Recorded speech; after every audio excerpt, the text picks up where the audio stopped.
welcome back to another collector's discussion. Today would be SDCC's Mondo M3gan scale figure previews. Today would actually be a double upload, so I'll do the SDCC stuff now, and after I'll do the Sideshow Con stuff that really interested me.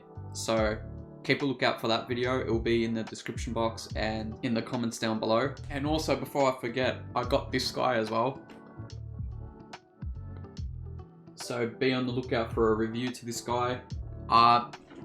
Thankfully, there's an open window to see what's in the box itself, and I have the display base actually intact.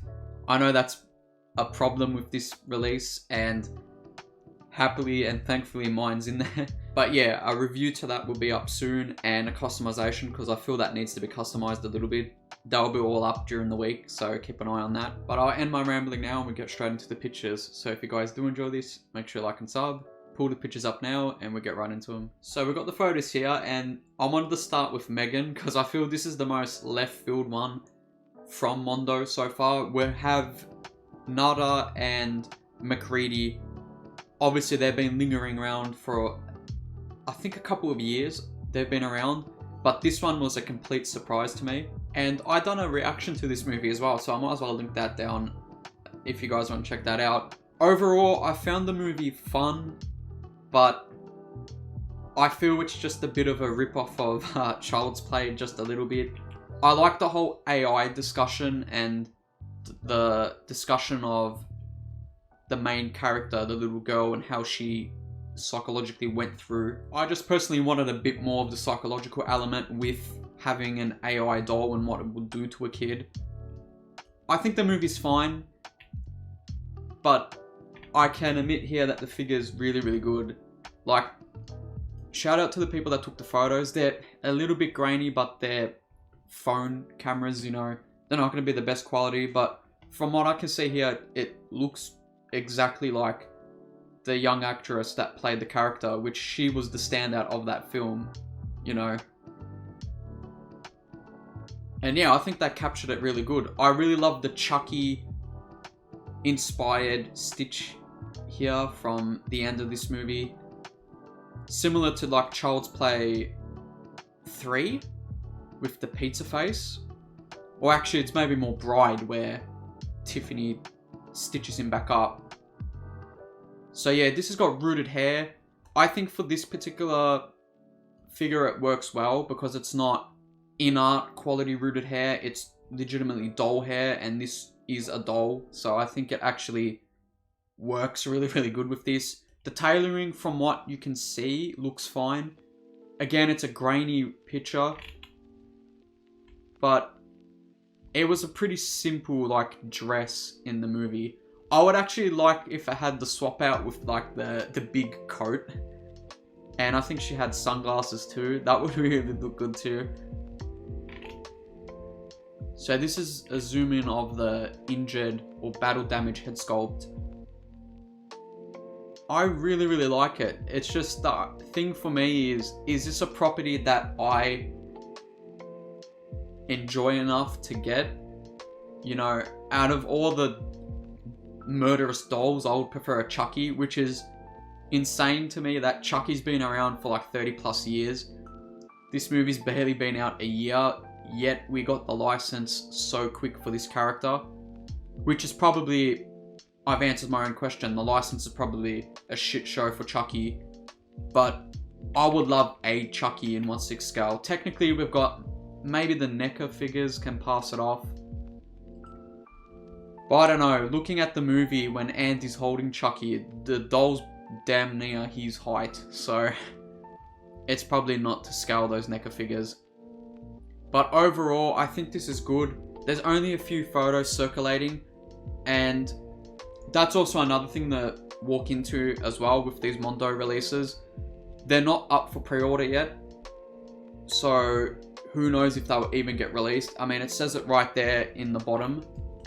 You know, prototype, pending license approval. They might not even get released. A lot of these figures aren't even paid licensed yet, they're just displayed to get a license. So these might not even get released. For the sake of me being a horror fan, I would love for them to be released. I don't know if I'll get this though, just because I'm not a massive fan of the property. However, if Mondo were to make like a Wednesday Addams from the show, General Ortega, I'll probably get that, if anything, than this. So now we've got kind of a disappointment so far, which is MacReady from The Thing. One of my favourite horror movies of all time. This one is a photo from a couple of months back. This is actually not at SDCC, which is interesting because the figure that is companion next to him in this photo was actually displayed there. So that's got me thinking that they might be actually revising the head sculpt, and hopefully the jacket, as it's not looking the best here. I think the rest, the pants and the boots look fine, they're standard.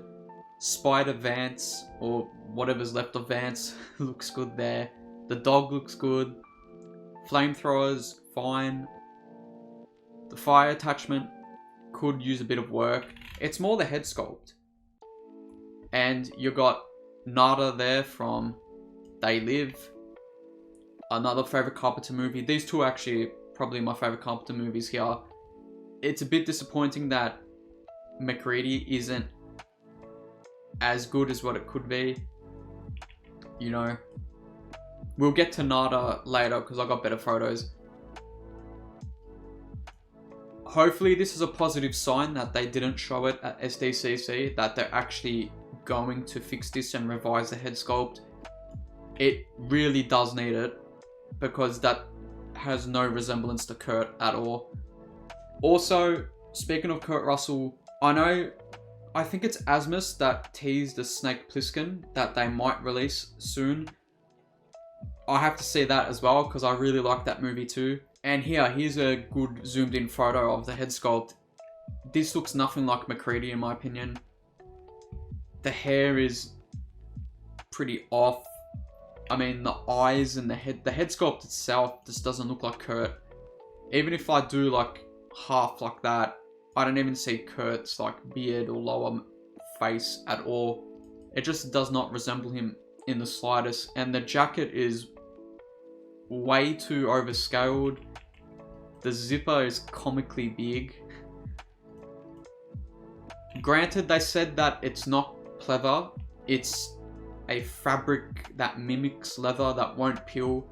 That's a positive, but at the same time, it actually needs to be in scale with the figure as well. So this is probably the best part of this accessory pack so far, is Vance, or whatever's left of poor old Vance here. And you got the dog, or one of the dogs. And then I think this is a win in my opinion, the Nada figure. I think this looks exactly like Piper. I think this looks good. I think with a little bit of fixing with maybe the ammo belt, maybe the actual belt, if they fix these little touches, I think this would be perfect this.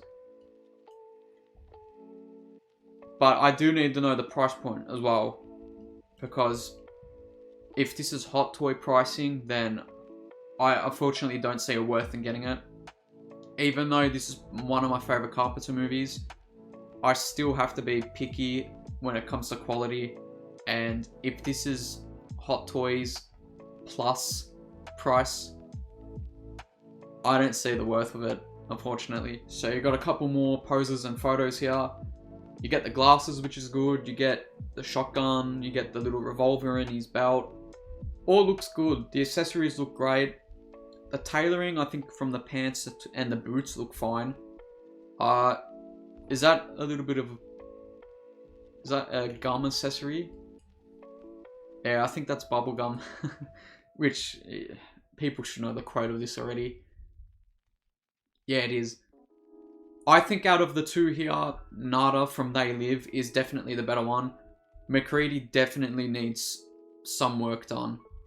And speaking of the absence of MacReady in SDCC, this is Nada at SDCC. So it looks like Mondo are only showing this guy off now, which is to be the expected because this is the much better one. And I think this one, again, looks fine, but the price point, I have to judge based on the price point as well. This can't be in-art or a higher end hot toy price. I just don't see the worth. This has to be maybe Sideshow level, a little bit below Sideshow price point to see it actually worth.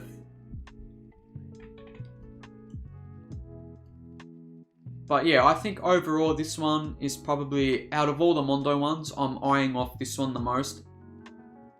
Even though I prefer MacReady as a character a bit better than Nada, this is probably the better executed piece. And that's pretty much it. If you guys also want to keep a lookout for my review on this guy, it will be up in a couple of days. Also, my Sideshow Con reaction to David from the Lost Boys will be up as well after this, so if you guys want to check that out, I'll appreciate it.